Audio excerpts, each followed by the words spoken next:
just as we all expected, the series is heading back to Melfort with one team winning both games at the Whitney Forum.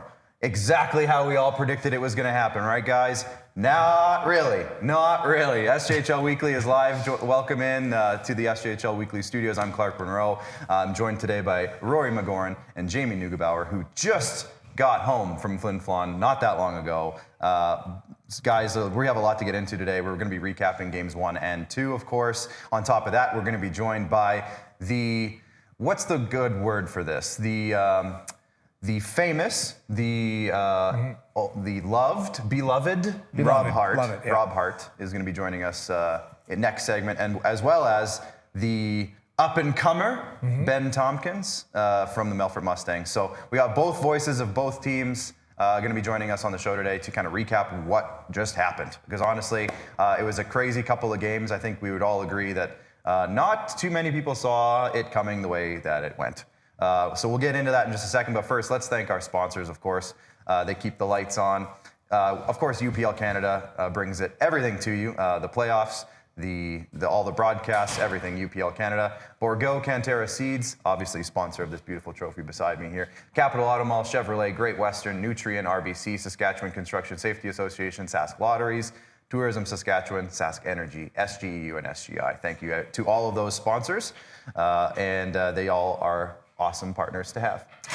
Speaking of awesome partners to have, these guys are here with me today. Welcome, Jamie and Rory. Did you guys have this start to this series on your bingo cards? I mean, no, if I was being completely honest, and to say the Melfort would win both games in Flin Flon, no, that is the surprise, that they came in as the underdog. They came in as the more battle-tested team. We know they could use that as their advantage. But to take both games in the Whitney Forum and head back home for game 3 up 2-0, it's a shock. But it's all credit to them. Because, yes, they were battle-tested, but they also were the better executing team. They played their game plan better. Were they the better team through 120 minutes? No. Flin Flon had, a lot of time where they looked like the better team, but Melfort executed. And in the finals, in the playoffs, that's what mattered. What do you do with your chances when given them? And Melfort succeeded. Well, obviously we're going to break it down a little bit more minutely, but I felt like I was back watching the Humboldt series again. Like, Melfort did the same thing. Like, they executed on their chances. They got the saves when they needed them. Their special teams were terrific. That's how they won the Humboldt series. Like, it was very similar. The only thing they didn't do is when they had a lead, they didn't give it up. They didn't give it up. That's a great point. But they're not worried about playing pretty hockey. They're playing smart playoff hockey, heavy hockey. Were there plenty of times in the Humboldt series where the Broncos were the better team? Sure. Were there times, especially in game 2 of the final here, where Flin Flon was the better team? Sure. Do they care? No, because they won both games. So. Yeah, and a fun little way to kind of combine these things is, the NHL playoffs are happening. I don't know if you guys heard, but Adam Lowry after the game in Winnipeg, Winnipeg won 7-6. Adam Lowry said, wasn't pretty, but we won, so we'll figure it out. But it's stuff like that at this point of the year. It doesn't really matter how you win. Just get the job done and learn from your mistakes and move on to the next one and win the next one too. Let's look at the scores quickly from games 1 and 2, and then we'll get into really breaking these things down. We go back to Friday's game here. This one, I think, shocked the world. 9-2 for Melfort in game 1. You guys were on the call for that with the SJHL broadcast, so I'm sure that you guys will have a lot to talk about there. Game 2 on Saturday. Flin Flon did a great job of cutting Melfort's goals in half, but so did Melfort. So 4-2 or 4-1, I should say, in game 2. So Melfort does have the 2-game series lead right now. Obviously, as you can see there, games 3 and 4. Let's throw that back really quick here, guys, if you don't mind. Sorry about that. Games 3 and 4 coming up. We'll talk about games 3 and 4 later in the show. If you want to get your tickets, there's the information for the Melfort Mustangs box office. And of course, if you want to stream the game, it's on Flow Hockey and SJHL Channel 38 and 348. I think it's actually 49 and 349 on SJHL. But I'm not calling anybody out in the world out there. I'm just saying I want people to know at home. Make sure. If you're looking for the channels, it's actually those ones. But it's close by. It's in the vicinity. It's really fun. It's in the vicinity. So that's good. Guys, let's dive into it. Rory, I'll start with you. Melfort scores 13 goals in 2 games at the Whitney Forum. What happened, I guess, is all I'm going to ask. What happened? You know, they didn't get fazed by the insane atmosphere of the Whitney Forum. I think they played to their systems very well. Flin Flon outchanced, I would say. You know, got a lot more shots, a lot more traffic. But Melfort outhoused them. And what I mean by that is that they were defensively and offensively the more desperate team when these things happened. That was a waved off goal by a high stick for the Flin Flon Bombers. I would say they capitalized on their house chance better. They boxed out better. They allowed James Venn to see the puck better. They were more physical inside the house better, which kind of led to them scoring a lot of these goals. Does Flin Flon want better goaltending? Of course they do. Did Melfort get the James Venn that they need? Yes, they certainly did. But yeah, Melfort depth scoring, another option. You look at their 13 goals, 8 of them were scored by not their core 5. Right. So not their top line of Hutchinson, Sleva, and Duguay with their top pairing of Olofsson and Freetmore. Those guys made damage, but the bulk of it was guys like Rhett Hamilton scoring the go-ahead goal in both games. Guys like Logan Cox adding 2 goals in game 1. An AP call-up, Jackson Carrig. Ty Evans got in on the scoring, right? So depth scoring for Melfort was absolutely huge. Anyone could try and counter and shut down a top line. But if these guys are stepping up game in, now Flin Flon really has to address what they're going to do with these rest of these horses that are, you know, putting together some good performances in the first 2 games. Well, actually, that's one of the things that are different about this series versus then, you know, the Humboldt-Melfort series is that I thought the Duguay, Sleva, Hutchinson line really controlled things in the Humboldt series when they were out there.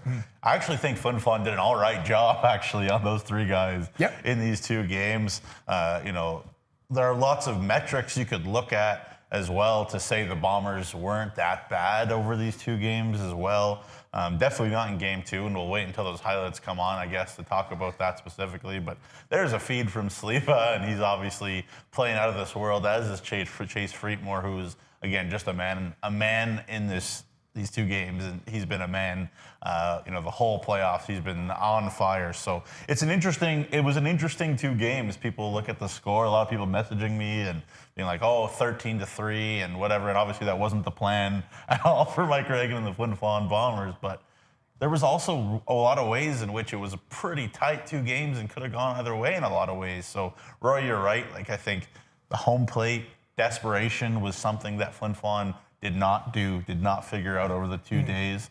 Were they boxing people out in front of their own goalie? No, they weren't. Were they working that little extra bit to get in James Venn's eyes, to work hard if there was a rebound, which there weren't that many? No, they weren't. So, you know, there are lots of things for Flin Flon to clean up, but it wasn't a total train wreck, at least in terms of the process. Obviously, 2-0 at Flin in Whitney Forum, that's a train wreck. Yeah, and I mean, again, we look at these two games, and just because Flin Flon has lost the first 2 does not mean that they cannot get back into the series. And we'll talk about that, I guess, later in the show when we talk about games 3 and 4. But I guess my question for you guys right now is what's the concern level right now? When you guys were there in Flin Flon, especially after game 2, I'm sure there was a bit of a buzz around town. What was the buzz? What's the feeling amongst the zoo right now? I think a lot of people are frustrated that a team that has been labeled the best in the country for as long as they have, and they run through the playoffs, that once again in the finals, it's not going their way, right? It's now their 7th straight finals game loss, going back to game 7 2 years ago. They got swept by Battlefords last year, and now the first 2 games go to Melfort. So yeah, I think frustration, but they know how good their team is. So I don't think there needs to be panic. I understand the pressure. Playoffs bring pressure, but when you're the Flin Flon Bombers in the championship 3 straight years, you haven't been able to get it since 1993. You know, you got all the top dogs, you got all this experience, you got players that are winning awards, and then it just slowly slipping and not going your way, that you can feel this pressure. And I said prior to the game, hey, look, Flin Flon going on the road might be the best thing for them right now, right? Go be the team that's going to be like, hey, we're going to go silence this crowd, right? Not try to keep ours on their toes and so excited. And that is just so hard to do, especially with a team that's in their 3rd finals trying to finally win it. Go into the Northern Lights Palace, right? A little bit bigger ice, use your speed, try to silence the crowd. Now you have people saying, hey, Melfort, Flin Flon's got to win 4 of the next 5 games. use that chip. Go be that team that really you haven't been all year. And I think that's going to be really valuable to Flin Flon to actually go on the road, which is an insane thing to say in the finals, to say going on the road might be valuable for them. But I just feel that there's so much pressure for them to bring it home, and that crowd. And I just didn't see a lot of clean plays from them, right? Passes were missing. They were flooding the zone at weird times. They were trying cross-ice stuff that wasn't working. In the house, they weren't desperate enough. So I just feel there's a lot of pressure. So going on the road might help. Yeah, I agree 100%. Get away from the noise. Get away from maybe some potential negativity. There was some chanting, I guess, that was kind of negative from the Flin Flon crowd. And, people are, entitled to their opinion, being fans. They're frustrated. The Bombers haven't won since '93. Obviously, I'm a Leaf fan. Clark is a Leaf fan. We know what it's like when you're in the playoffs and there's high expectations and things are not going like they're supposed to, we think, and we hope. All too well, right? So I think some of that maybe was settling in a little bit too. You asked, what was the feeling maybe like around Bomber Nation. I think there was the sense of, oh no, it's slipping away, the curse is continuing. And, in some ways, if you watch Game 2, and we're watching these Game 2 highlights right now, the bounces did really all go Melfort's way in the key moments in Game 2 especially. Here are some Game 2 stats for you. Shot attempts towards the net, 78-39 for Flin Flon. The shots on goal, 37-22 for Flin Flon. Expected goals, 3.76 to 1.87 for Flin Flon. 65% on the face-off. It was 60% over the 2 games for Flin Flon. They won a lot of face-offs. Maybe not against Clay Sleva, but against everybody else. 18-7 shot blocks for Flin Flon and 26-13 hits for Flin Flon. But 1 for 11 on the power play. Flin Flon in this game 2, guys, had a 4-minute power play and a 5-minute power play and didn't really generate much. You give up a 4 and a 5 at different times in a game at the Whitney Forum, and you think that it's pretty much a lock that Flin Flon's going to at least pot 1 or 2 on there. And they really, not only did they not pot one, but they didn't even really test James Venn. And I think a lot of that had to do with the fact that Melfort really did a great job not allowing Flin Flon to get set up and be comfortable. And yes, there was no Jacob Vockler in this game, and he's so critical for that Flin Flon power play, setting it up. Obviously, you saw in Game 1 the 5-on-3 power play goal. He gave, the Melfort PK to the right, the eyes, and then passed it left to Lees, who banged it into the empty net for the one-timer. But all the bounces went Melfort's way in Game 2. I think Flin Flon didn't work hard enough in Game 1. So it's kind of a perfect storm both ways. And Melfort Mustangs, boy, oh boy, they came in with a chip. They didn't worry about being underdogs. They didn't even like the term, to be honest. And, they showed us all. They put their money where their mouth was. And, we got to give them credit for that. Go ahead. No, I was going to say, what I loved from Melfort in Game 2 was that they had the 3-1 lead, a 2-1 lead, 3-1 lead in that second period. Talked to Trevor Blevins in the middle of the broadcast. Winning in Whitney Forum, not liking the game. Talked to Clay Sleva after the second period, winning in the Whitney Forum. It's like, we got to clean things up. I love that. I love that attitude. None of them said anything positive. They were just like, we got to clean things up. Like, you're winning 3-1, Clay, with 20 minutes left and take a 2-0 series lead on the road in Flin Flon. So, that's just who they are, and I loved it. I loved it. It's perfectionism, and they know that the series, whether people are just buying high right now on Melfort, and why wouldn't you, but the process, it got to continue the process, because the Melfort Mustangs, they want to go into Game 3 and play a flawless hockey game in Game 3, because they didn't play a flawless hockey game in Game 2. I interviewed Chase Freetmore after Game 2, and we talked a bit at length about the fact that, there were a lot of board battles, a lot of scrum battles that the Flin Flon Bombers were winning in the Melfort zone, getting pucks to the point, getting pucks on. Then, Freetmore and Olofsson and those guys were really boxing out. Venn could see it. Venn was not giving up rebounds, et cetera, et cetera.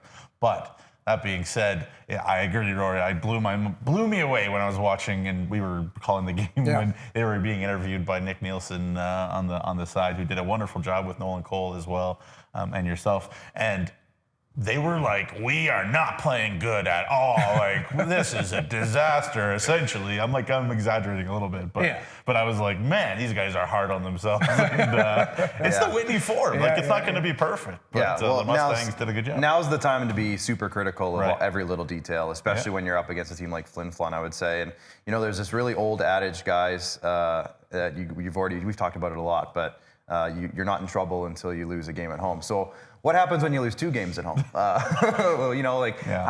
What is, I guess, Flin Flon's, what do you think their heads are at after those 2 games? Look, and Duke Nugent can agree with me if he wants to, but check that one off the list. Yeah, I got that one.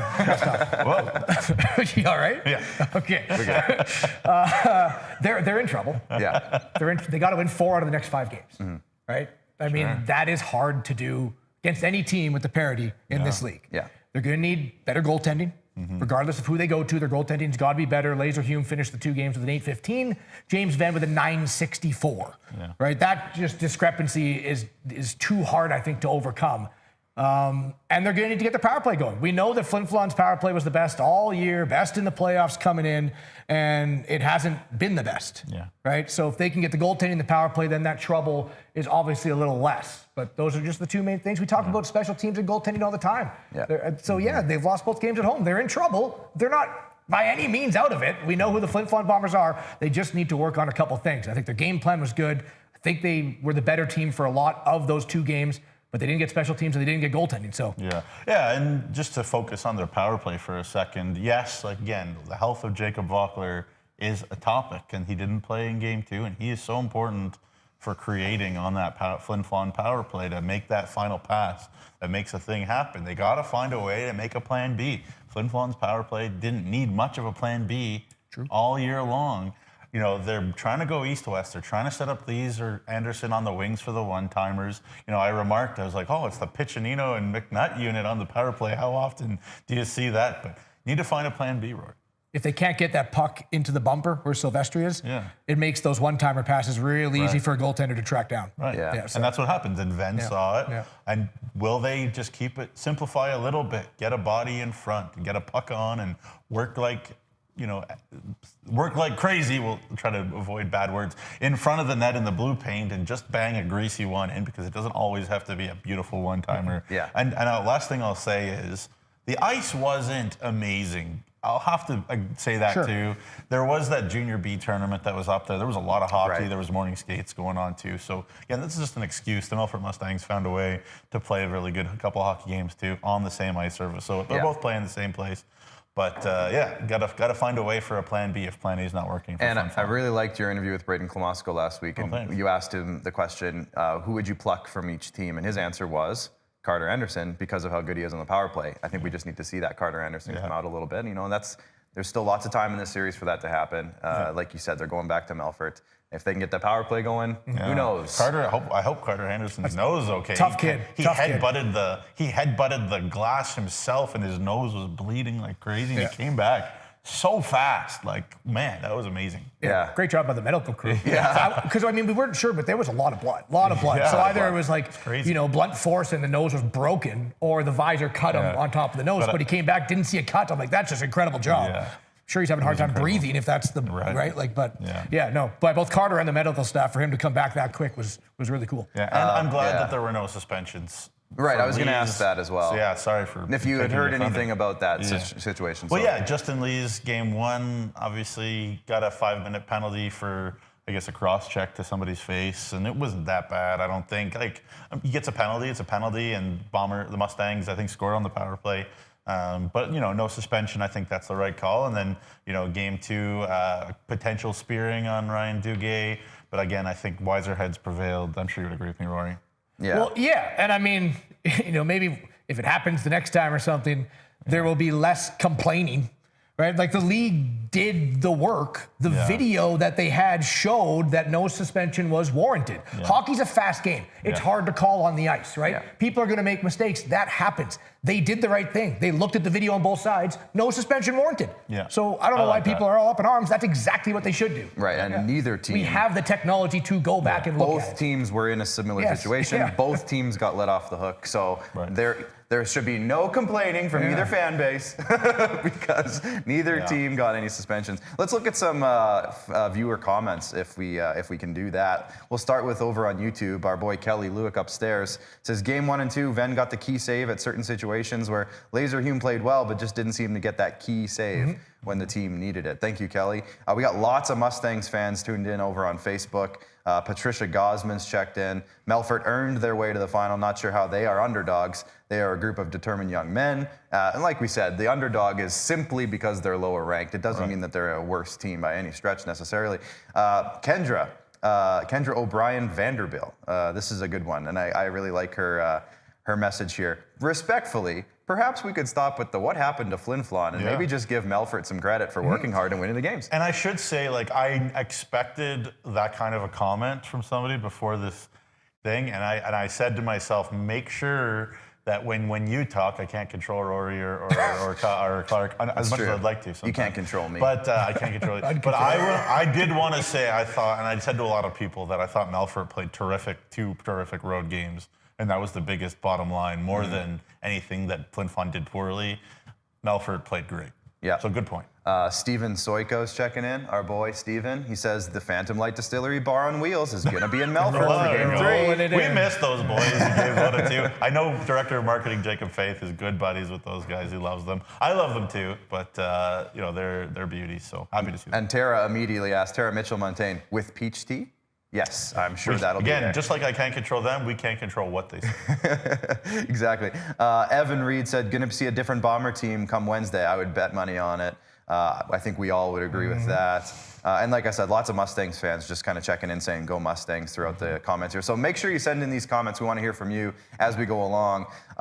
Just before we hit our break, let's just check out these stat leaders. Let's start with the players just as of today in the SJHL playoffs. As you can see, Aiden Hutchinson's running away with it right now.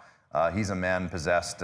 Ryan Dugay, Chase Freetmore are right up there as well. The biggest thing that stands out here for me, you guys, and I think you would agree, we've been seeing a lot of FFs on the stat leaders throughout the entire season. There's only one guy, Justin Lees. Now, yes, they've played fewer games, so that's a large part of it. However, it is interesting to see not too many Flin Flon guys on this stat leaders list.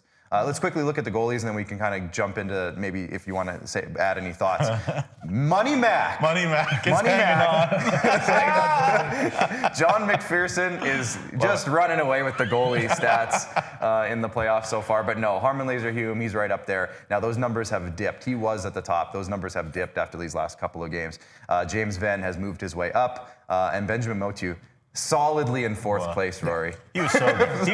He was so good. Oh, my goodness. I mean, unbelievable. Money Mac was great. Money Mac was great. He played 62 minutes. It wasn't even 2 games played. He played 1 game and then 2 minutes in another one. Yeah. I do believe. So we're not taking anything away from John McPherson. No. But, you look at your goalie leaders, it's Laser-Hume and Venn. Yeah, exactly. The top 2 goalies are in the final. So that's where we're at. Let's quickly have a look at the Tourism Saskatchewan highlight of the week. As seen, we already saw the highlight come through, but it happened this weekend. Spin to left on. Flin Flon power plays 5-on-4 now. Anderson, another troubles with the puck. And now it's shipped out. It's going to be a short-handed breakaway. Chase Freetmore in. Backhand. He scores! What a move for Chase Freetmore. The 3rd short-handed goal of the playoffs for the Melfort Mustangs. And there's none bigger than that. I just won once.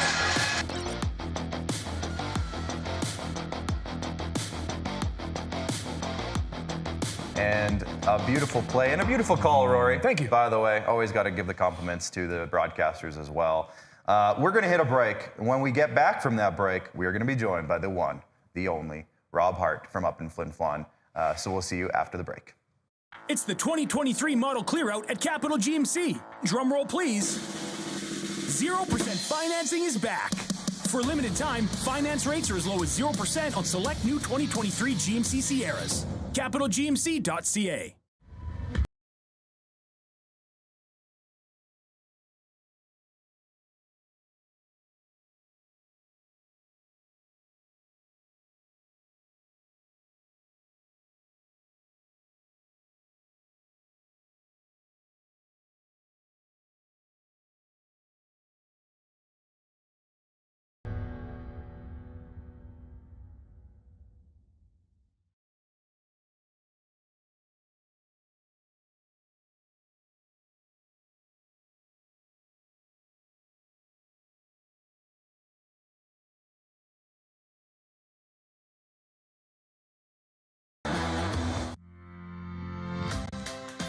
Connecting with customers can be tough, but it doesn't have to be. At Direct West, we have the marketing tools and expertise to help introduce your business to the masses and help it grow.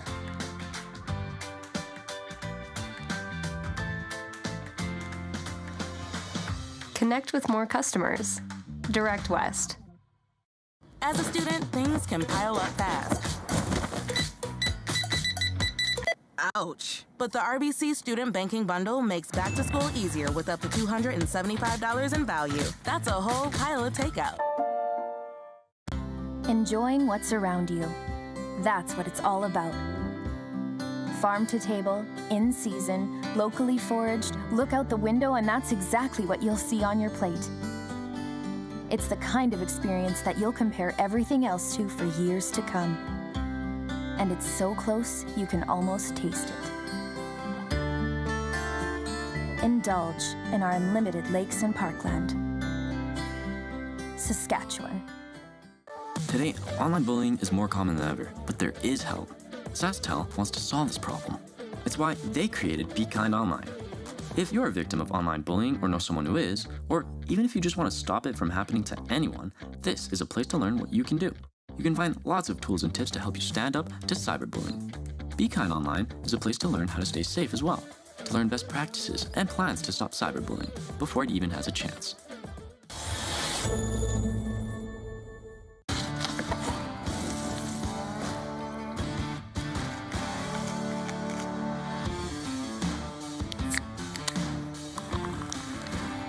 Original 16. Celebrate things done well. Sask Energy Network members are the best choice for natural gas solutions for your home or business. With comprehensive services like heating equipment maintenance, appliance installation, and in-store financing, they have natural gas solutions that go beyond heating to bring you the comfort, efficiency, and reliability of natural gas, both indoors and outdoors, all year long. For whole home natural gas solutions, network members burn brighter.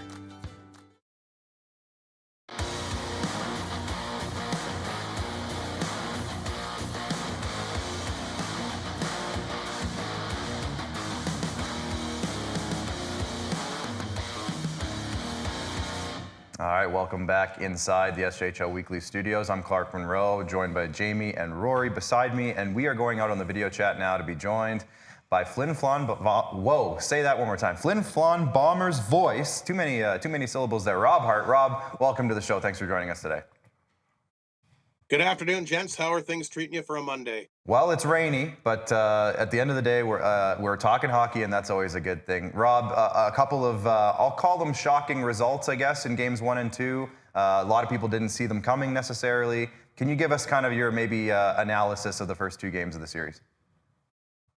I was listening to you guys were talking earlier, and I guess somebody kind of either emailed or called in or whatever it was, and talking about kind of focusing on Flin Flon hasn't done. I think you have to give credit to Melfort for what they have done. And the thing that I've noticed, the 2 big things that jump out at me, or some of the things that jump out at me, is the sustained momentum. I mean, Flin Flon scored first in both games. Ty Evans scores 15 seconds after they scored. No momentum there at all.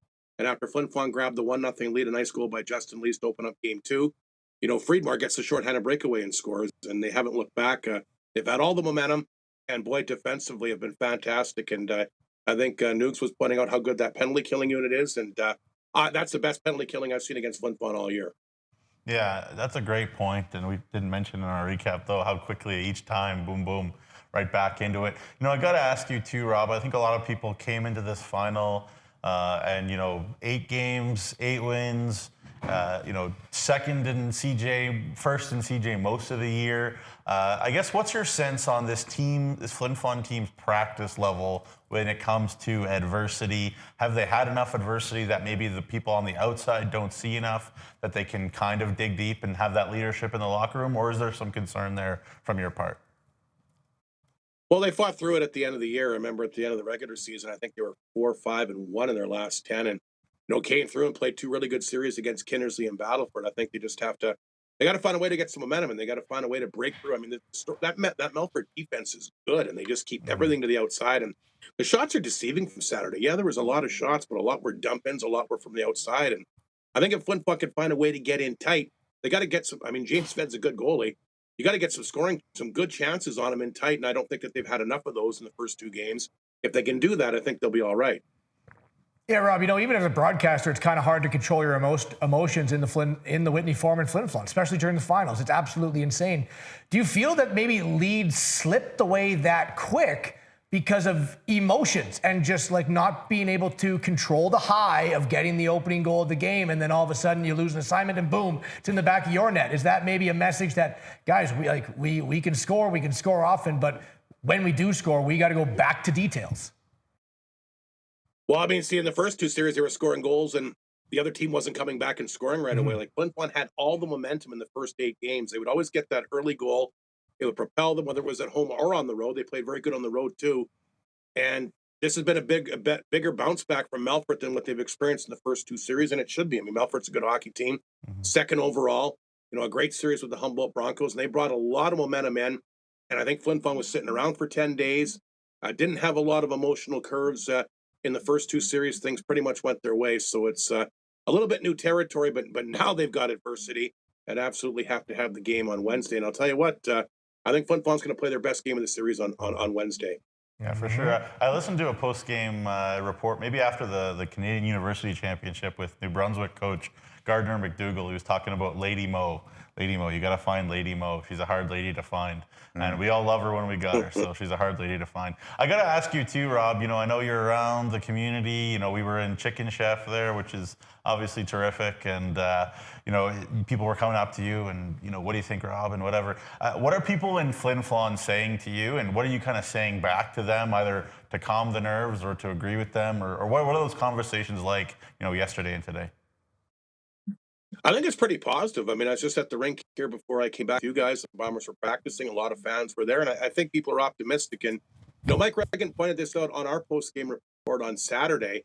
This team won a lot of games on the road, too, and have been perfect in the playoffs so far on the road. And no question about it, the Palace is a very tough place to win a hockey game. Everybody understands that. But they feel if they can win on Wednesday, and they like, this is a good hockey team, and they've bounced back before. And I think for the most part, people are pretty positive, and they're planning a big send-off party here as the team will head off to Melfort tomorrow. And I think the emotions obviously are, after you lose a game, a little bit different than maybe you get a chance to sleep on it and kind of put things in perspective, especially against a very good Melfort team.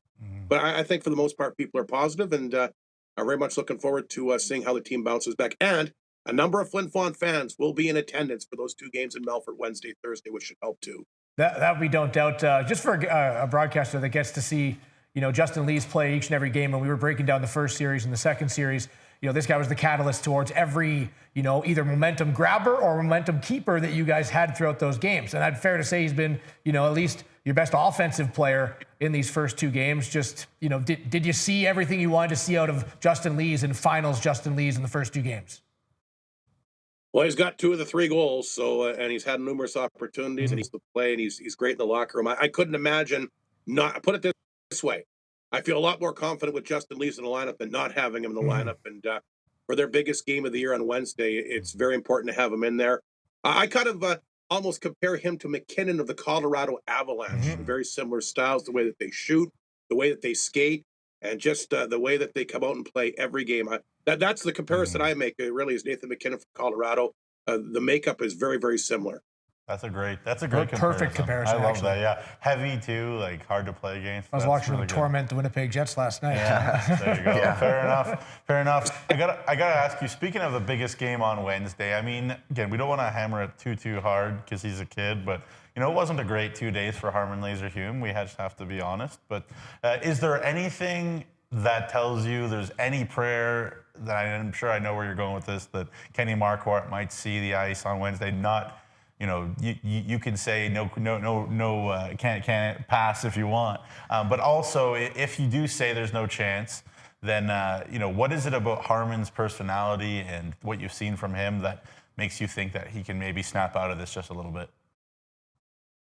Well, I'll answer that question. I got no indication from Mike Regan whatsoever he's going to make a goaltending change. Harman not only was the SJHL goalie of the year, but anytime, and I mentioned this, a few times throughout the season as well, anytime in the last couple of years that Harman's needed to step up and win a big game, he's been able to do it. And I'll also throw this in too, guys. I think the Bombers have to be better in front of him. And I know that maybe there's a couple of goals he'd like But come on Friday, he had no help at all. And Saturday, I thought he played a lot better. And they got to score more. You got to score more than 3 goals in 2 games. And I think they're going to have to tighten up a little bit better in front of him. I thought they did in the second game, but I think any time that Harmon's had to step up and win a big game, he's been able to do it. And I absolutely guarantee he'll be starting on Wednesday night. There you go, the Rob Hart stamp of approval on that one. Rob, obviously Jacob Vockler not playing in Game 2, that's a big loss for Flin Flon. Is there any indication on what his status is going into Game 3 and 4, and just how huge is he for this team? Well, he's been there all 3 years. He was there with the Centennial Cup team a couple of years back. He scored some of the nicest goals I've ever seen in a Bomber uniform. I know I did ask Mike when I saw him officially I saw him today. We didn't chat about it the last time we talked, I guess, officially. And he thought there's a chance he'd play Wednesday. I'm sure he'll be in the lineup for sure Thursday. I wouldn't be surprised to see him Wednesday either. I got to be honest, I'm not sure about the extent of his injury, but it's got to be tough for him to sit on the sidelines. But like we said, the biggest game by far for this team, maybe in the last 10 or 11 years, is they're trying to somehow win that elusive championship they haven't been able to do for the last 30 years. Rob, I got a couple rapid fire questions here for you. I've never done this with you yet, so are you ready to go? Okay. Okay, so you've been with the Flin Flon Bombers, for a long time. Who's the greatest Flin Flon player, like electricity-wise, that you remember calling that it's just like anytime he touches the puck, something's going to happen? Well, actually, I got a rapid-fire answer. How about Donovan Houle-Villeneuve? Yeah, I love that one. Right? Yeah, he was good.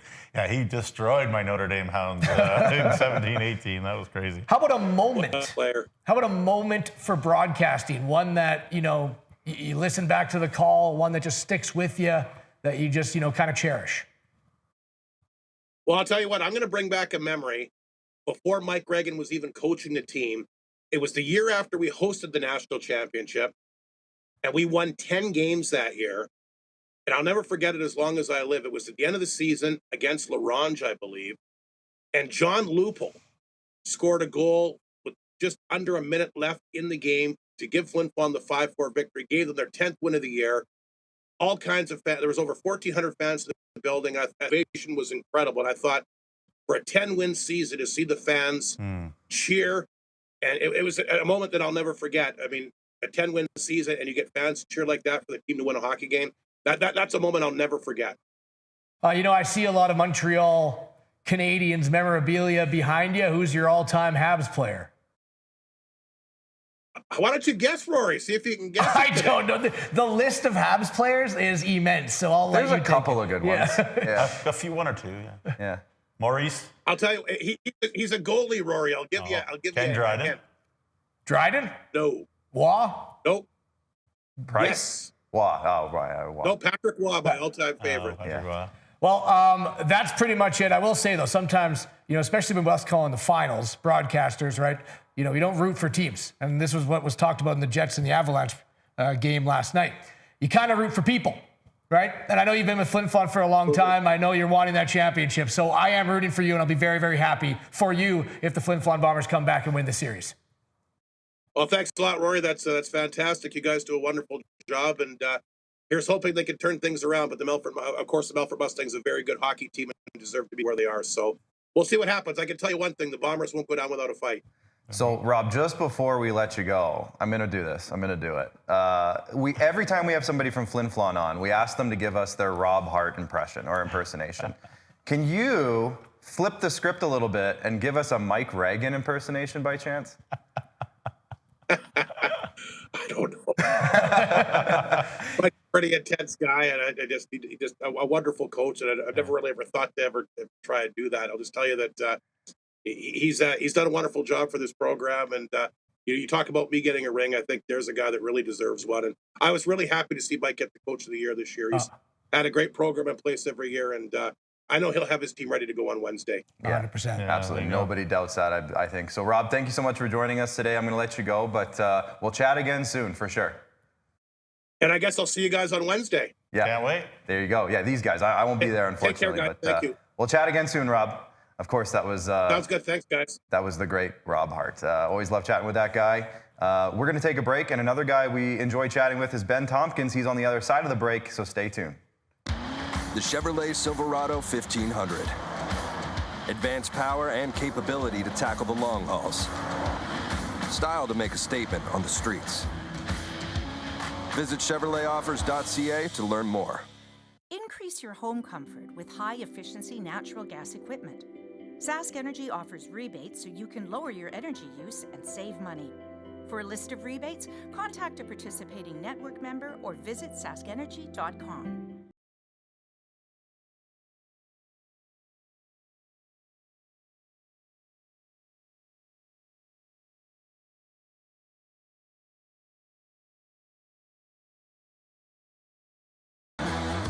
When you buy a lottery ticket in Saskatchewan, your money really goes a long way. More than 12,000 sport, culture, and recreation groups receive funding from Sask Lotteries every year. Everyone wins. Thanks for helping me out and trying to protect me today. It's the kind of thing that, somebody comes out who's not ready, not prepared, and put into an awkward situation without somebody taking leadership and saying, hey, I'm going to protect you. It's going to shorten people's careers, and that's a big reason why we exist, and what drives us to do what we do. They know how important their role is in the community, being a good leader, showing kids that there is a right and a wrong way to do things, and leading the right way, being a positive role model to not just kids in the community, but anybody in the community. Coach said a lot of great things that are really consistent with the values that we have at the SCSA, and respect for those around us, respect for those that we work side by side with, leadership, and part of that is being innovative and collaborative and solving problems together. Really, the last one that you touched on was integrity, doing what's right and doing it the right way. And those things just yield incredible results, not just in terms of making things safe, but really being productive and striving, whether it be in a game or in your life or in your business. I think absolutely we try and fill the roles of all those values and just try to be the best people we can, really, not only for ourselves, but for our teammates and for the community around us. Have a lot of fun today. Thanks, guys. You're very welcome. Thank you.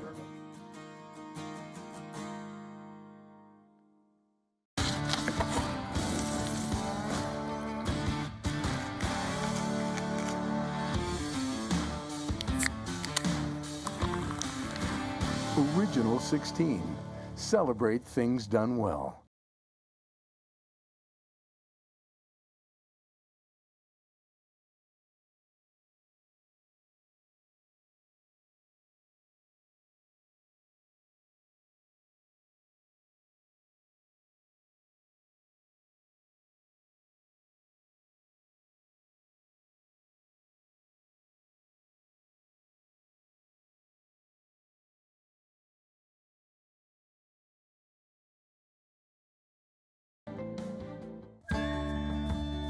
Saskatchewan's far north is where the land itself inspires. It's the beauty and power of wilderness, the solitude of a place far removed from what you might know. When this landscape surrounds you, it's like nothing else. Come and let it awaken you, energize you. Come and create your story in our Northern Lights and Waterways. Saskatchewan.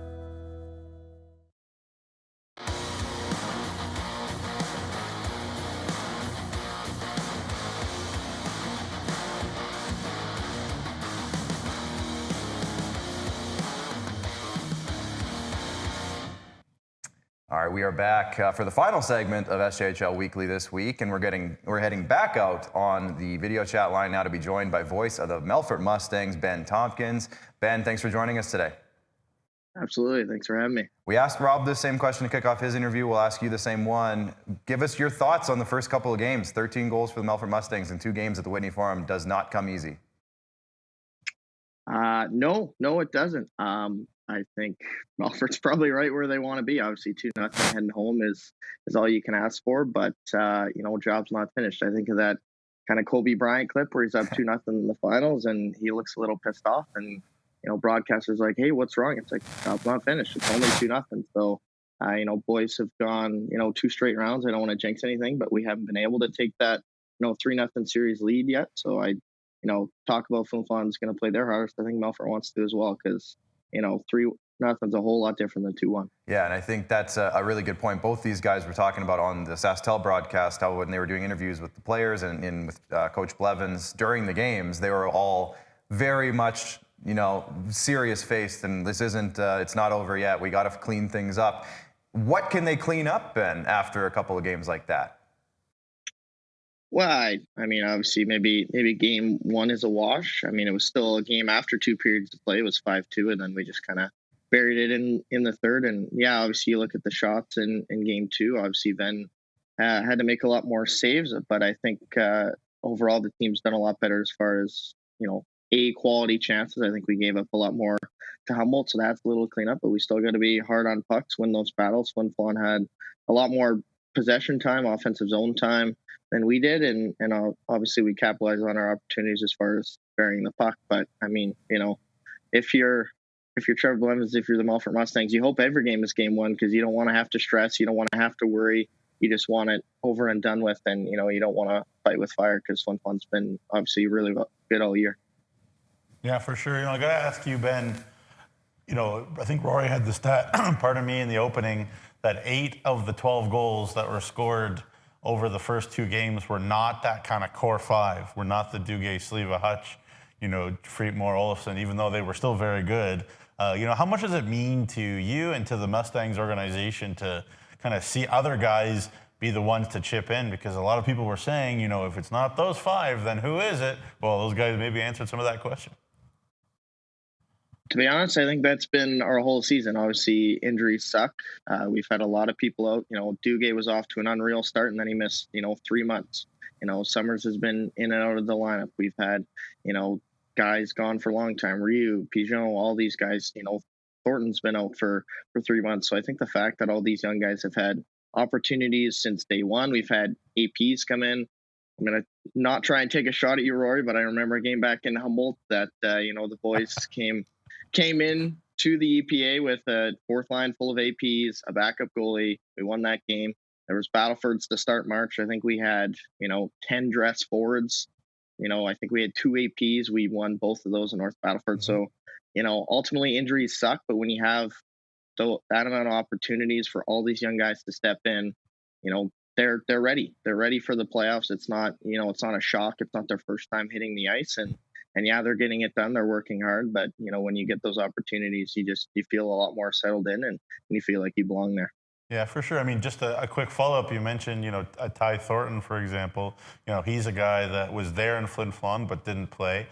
You still have some injuries. Can you give us any updates at the risk of, getting fired or whatever? Is there any updates you could give us on Wednesday, for maybe if somebody might be coming back, something like that?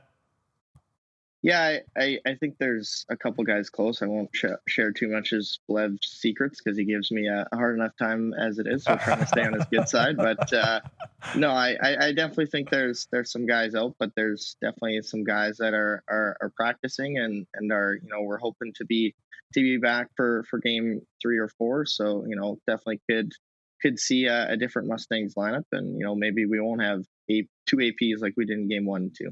3 APs, because Logan Cox is still an AP. Mm-hmm. There you go. Ben, it's your first year broadcasting, right? Full-time with the Melfort Mustangs.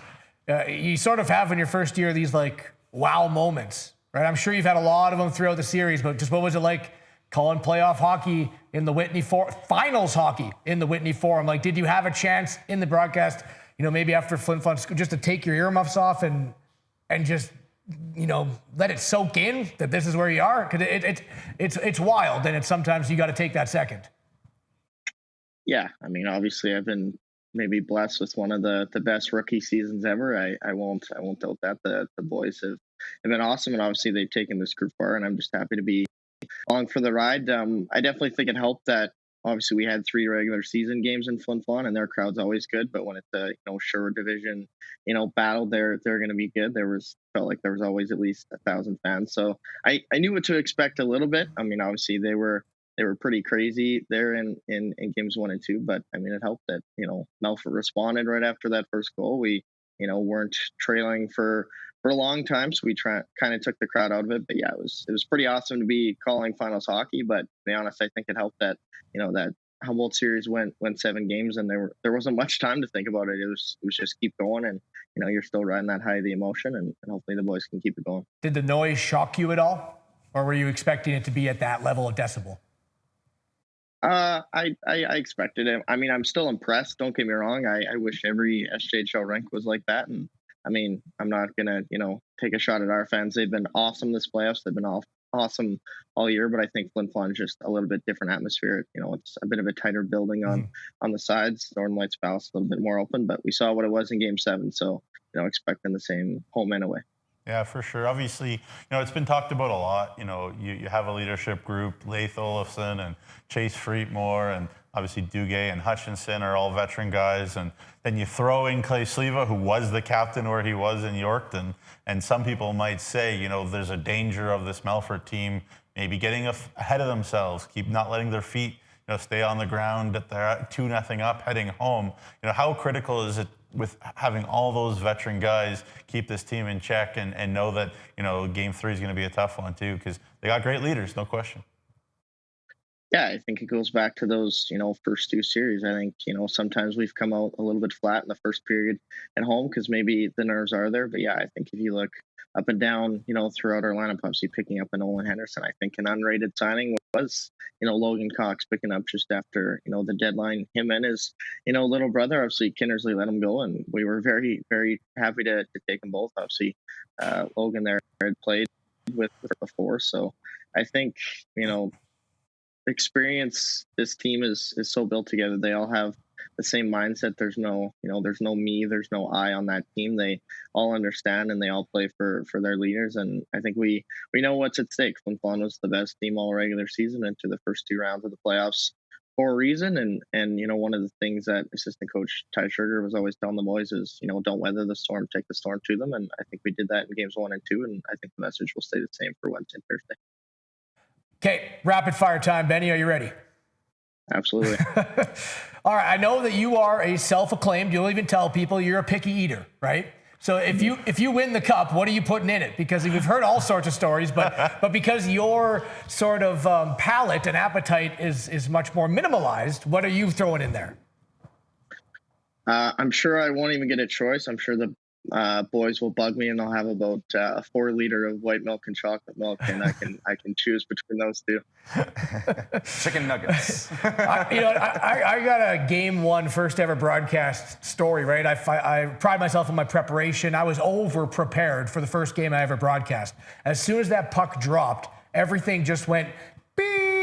It was gone. I didn't know any number, any player, any stat, and it grew with me throughout the 3 periods of my first ever game calling back in Manitoba. Just on a scale of 1 to 10, how nervous were you for your first ever broadcasting game with the Melfort Mustangs? Oh, I mean, definitely. It helped that I've kind of been around for the first 2 years, and the former voice, of course, Matt Barrett, got to give him a shout out.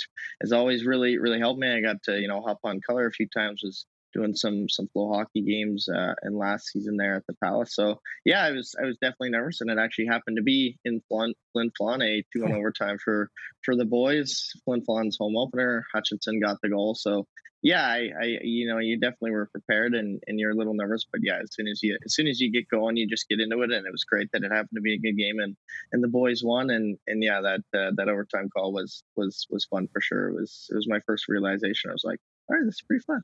I'm not sure what it is with the SJHL and first-year broadcasters, but you guys seem to get spoiled a lot. You had Marty Martinson win the championship with Battlefords in his first year. You had Nolan Cole win the championship with Estevan in his first year. And now you guys are 2 games away from winning it. Benny Walchuk with Benny Walchuk too? With Yorkton? Back-to-back his first 2 years. I didn't get the luxury. If I'm not mistaken. Nugsy didn't get the luxury. We made the playoffs. But do you feel spoiled in your first year? Now with 2 games away from the finals win. Oh, absolutely.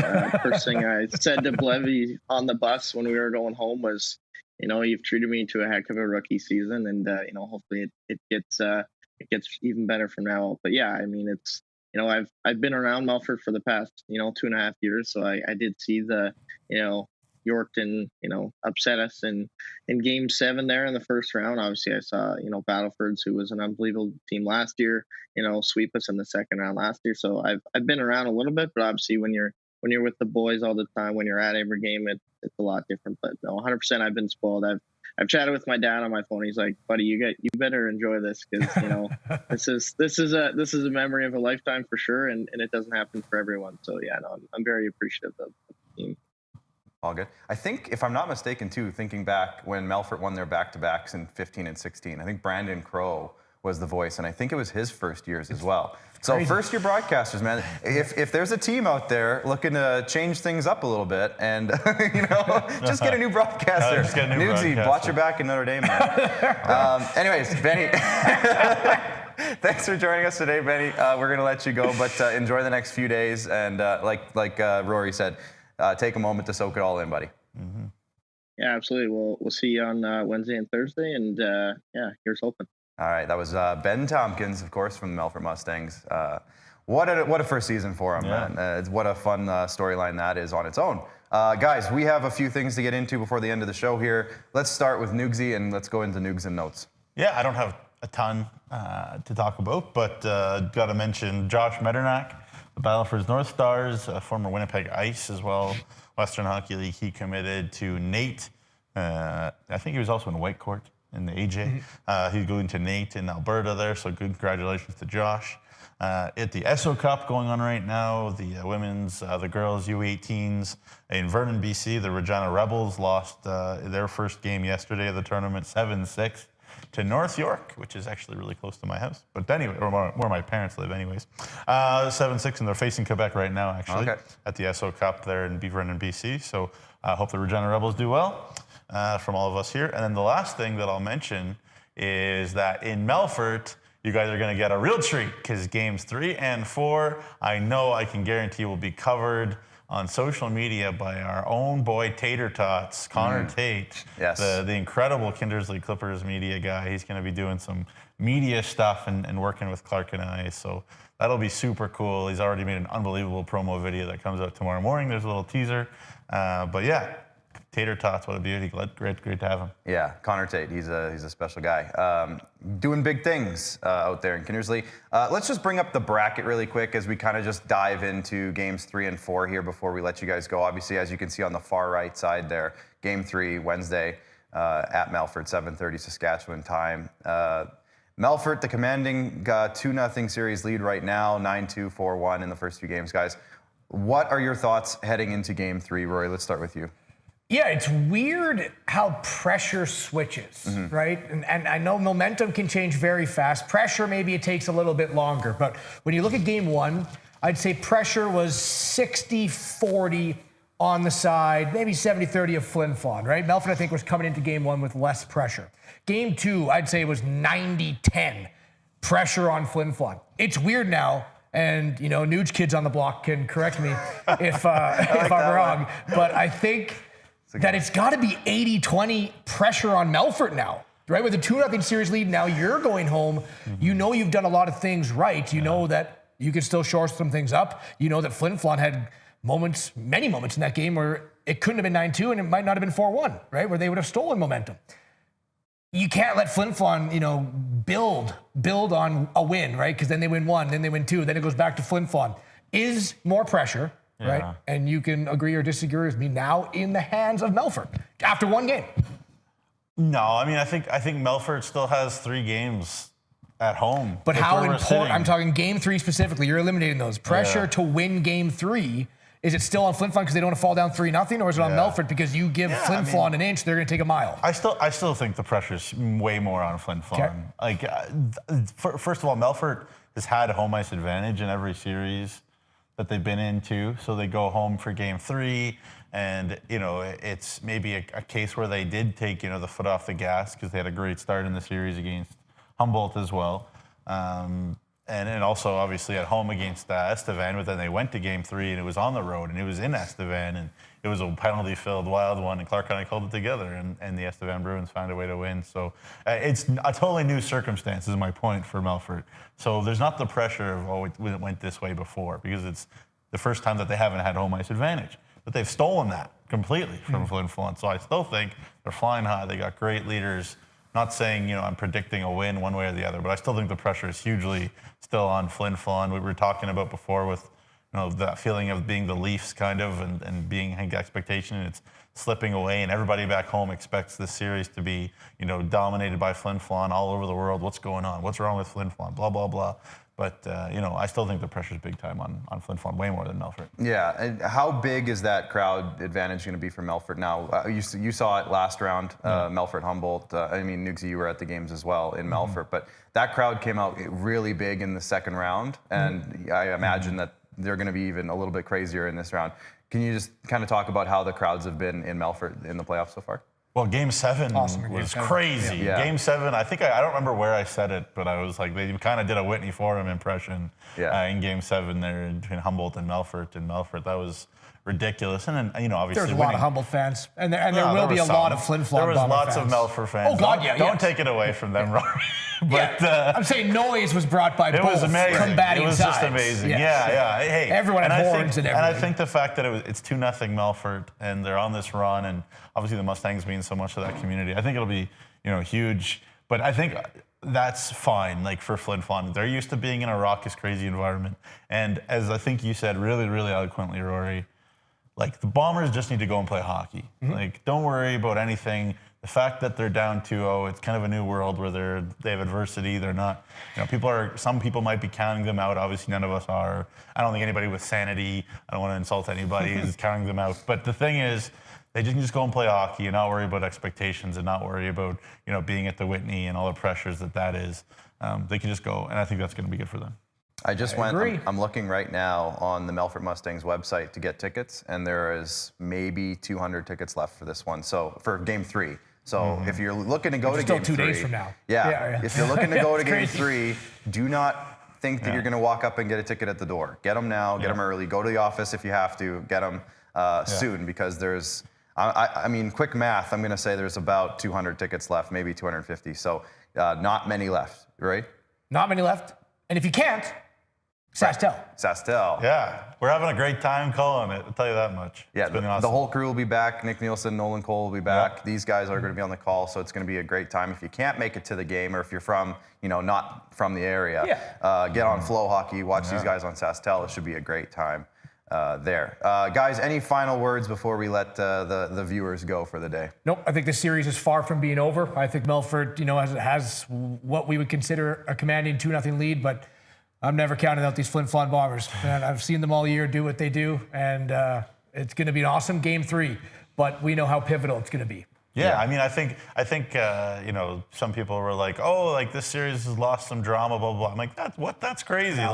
Like it wouldn't have been that dramatic if Flin Flon had just won all 4, like some people were picking, and won by 100. Now we have all of the storylines that we want, all the drama that we want. Here. So, hey, stay tuned, SJHL social media. Clark and I will keep you up to date. As I said, we're adding Tater Tots to the crew for at least Games 3 and 4, and I'm going to try to kidnap him and make him come to Flin Flon with us. We'll see what happens, but make sure you stay tuned because he's world-class at making content. I'm really excited about that. And I'm so excited. Let's go. Wednesday. He does great work. So social media, as Nugsy said, make sure you follow us on all of our channels. You can watch all the games on Flow Hockey, but if you miss those games, we'll have all the highlights for you on our YouTube channel, which you might be watching the show on right now. But also Facebook, Twitter or X, Instagram, TikTok. We got stuff coming up there all the time for you guys, so we got you covered there. Follow these guys as well on social media because they've got you covered. They're going to be in the buildings. It's going to be a lot of fun there. So you won't miss a single thing if you just follow us and subscribe to all of our channels. We have to thank our sponsors again, of course. Again, UPL Canada, huge thank you to those guys. Borgo, Canterra Seeds, Capital Automall, Chevrolet, Great Western Nutrient, RBC, Saskatchewan Construction Safety Association, Sask Lotteries, Tourism Saskatchewan, Sask Energy, SGU, and SGI. Guys, it's a big week coming up. Game 3 is on Wednesday. Game 4 is on Thursday. I know these guys can't wait. I can't wait to check it all out as well. I know the Director of Marketing, Jacob Faith, who's sitting over there, can't wait. So it's going to be a great time. Make sure you get to the rink if you can, because it's going to be an electric atmosphere in Melfort, and if necessary for Game 5 back at the Whitney Forum, I can't even imagine. So make sure you guys get out to the rink, support these guys, support these hockey teams, and until next time, I don't even know when next time is going to necessarily be, but you guys are going to have a special episode of SJHL Insider on Thursday, so stay tuned for that. It'll be an audio podcast only. But stay tuned for that. And then, again, just follow us everywhere. We'll let you know what's coming up when it's coming. So for Clark Munroe, for everybody here at IKS, for Rory and Jamie and everyone in the back, thanks for tuning in today, and enjoy the hockey, everyone.